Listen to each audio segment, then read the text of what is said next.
Hi, good evening everyone. I'm Astha. I'm quality assurance engineer in QA Engineers.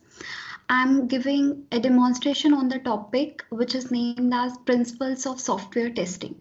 As we everybody know what exactly it is software testing, there are certain principles on which we test the software. So there are 7 major principles on which software testing is to be done. Software testing is nothing but a process of executing a program with the aim of finding the error.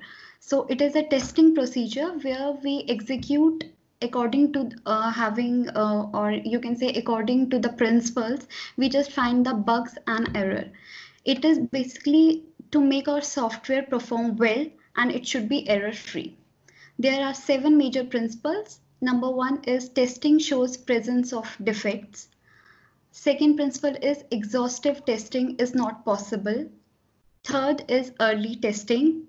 Fourth is defect clustering. Fifth is pesticide paradox. Sixth is testing is context dependent. And the seventh is absence of errors fallacy. We will discuss these in one by one. First is testing shows presence of defects. As we all know, we have to have a good software, it should be error free, but there is no 100% guarantee like we can say there is no errors in the software, then it is good. Every time there must be a defect, there is in presence of defect every time. Testing an application can only reveal that one or more defects exist in the application. Testing always reduces the number of undiscovered defects remaining in the software. Therefore, it is important to design test cases which find as many as defects as possible. So we can say multiple testing can never ensure us that software is 100% bug free. Testing can only reduce the number of defects but not removes all of the defects. That's why we need to design test cases to ensure that we can find many bugs as possible. Second principle is exhaustive testing is not possible, or we can say exhaustive testing is impossible. It is not possible to test all possible combinations of data and test scenarios, and it will take too much of time. For this reason, risk and priorities are used to concentrate on the most important aspects to test. It is a process of testing where we check the functionality of a software in all possible inputs, we can say, like valid, invalid, and all the preconditions. Accessing and managing risk is one of the most important activities and reasons for testing in any project. If the software will test every test cases, then it will take more cost, effort, and which is impractical. So we have to choose a particular scenario from one project to another project, how we need to test that particular project. Third is early testing. To find the defect in the software, early test activities shall be started. The defect detected in early phases of software development lifecycle will very less expensive. It means like as soon as we get the software, as soon as we get the application, we should start the early testing from the very beginning to diminish all the main steps or to diminish all the cost that is required for doing that testing. For better performance of the software, software testing will start at initial phase, that is, testing will perform at the requirement analysis phase itself. So in the very first beginning step of the SDLC only. Next is defect clustering. During testing, it can be observed that most of the reported defects are related to small number of modules within a system. By identifying and focusing on these clusters, testers can efficiently test the sensitive areas while concurrently testing the remaining non-sensitive areas. It means suppose we have from 1 to 10 modules.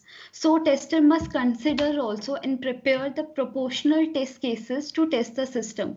It means more defects clusters and smaller modules. We cannot decide it like how many defects are there in a bigger module or in a smaller module.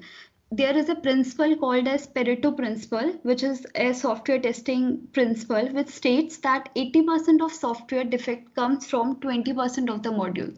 So it is very important to to test according to the irrespective of the module. Is it a 10% or a 40%? Then is pesticide paradox. If we keep running the same set of tests over and over again, chances are no more new defects will be discovered by those test cases. It simply means if we repeat the same test over and over again, it will not help us to review the same to get over to the problem. So it is necessary to review the test cases, add or any update test cases according to your bugs, to find the bugs. So pesticide paradox means that it is important to review the test case regularly. New and different tests needs to be written to cover different parts of the software or system to find more defects. Then is testing is context dependent. It means we can done differently in different contexts. For example, there are two different software. So for two different software testing, which is done meant to be done should have different strategies. There are different strategies. That's why we are reading different principles over here. The same test should not be applied across the board because different software products have varying requirements, functions, and purposes. Different methodologies, techniques, and types of testing are related to the type and nature of the application. It means the testing of e-commerce site will be totally different from testing of any other Android application. So you need to go through what kind of testing principle you need to do on that particular application. Then is absence of errors fallacy. It is nothing but we can say it is a faulty reasons. If the system built is unusable and does not fulfill the user's needs and expectations, then finding and fixing defects will not help. Also, if testing didn't find any defects in the software, it doesn't mean that the software is ready to be used. It must confirm whether the executive tests were really designed to catch most of the defects.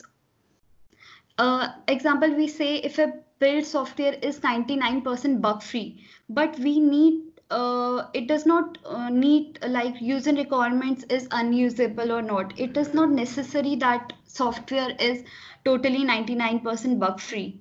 So according to the customer requirement, you need to test again to make it as a good software.